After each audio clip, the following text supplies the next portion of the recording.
Hi, it's Matt here from That Leisure Shop. Today we're going to look at putting up a 3-panel inflatable windbreak. 3 puffs and it's up. Sadly that's not true, it's a lot more involved than that, but I'm going to show you. It's pretty simple. So it comes in a bag. Inside the bag you've got 10 pegs, the pump and the windbreak itself. So the first thing to do is unfurl the windbreak and roll it out on the ground. The top is indicated by the clear panels. That seems pretty obvious. Just throw it out.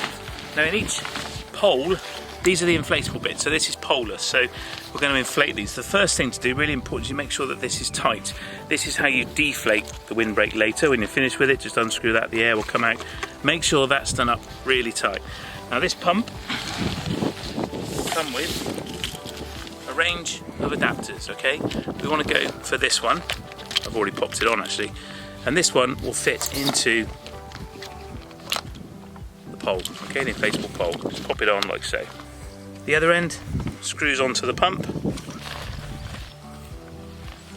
The gauge you can spin so you can see it, and we're going to blow it up between 5 and 6 psi. So just pump. Sounds like me in the morning. You can see I'm doing it one-handed, not a huge amount of pressure, and then simply pull this out. The pole won't deflate because we made sure that was tight before we started. Put the cover on. First pole done. Another top tip before you blow up the poles is make sure that this zip is together. This will hold the inflatable bag inside the tube. Undo it, it's gonna explode.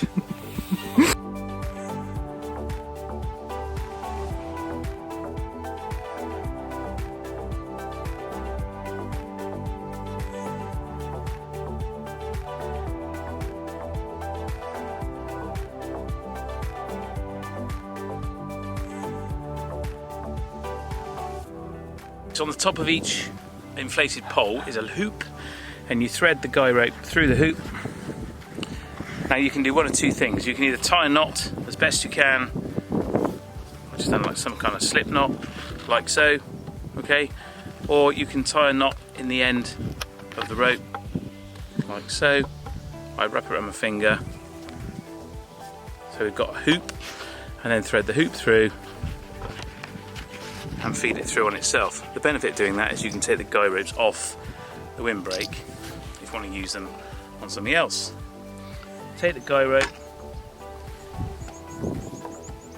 now tip the guy rope adapter is pull the bottom out, so the knot, pull the bottom and hoop the bottom bit of the adjuster onto the peg and peg down like so. And then you can slide this up and down to give it some tension. Now we've already pegged out the other end of the windbreak, as you can see, so we then go through and peg the other tops of the poles, and you've got yourself a windbreak in just a few minutes.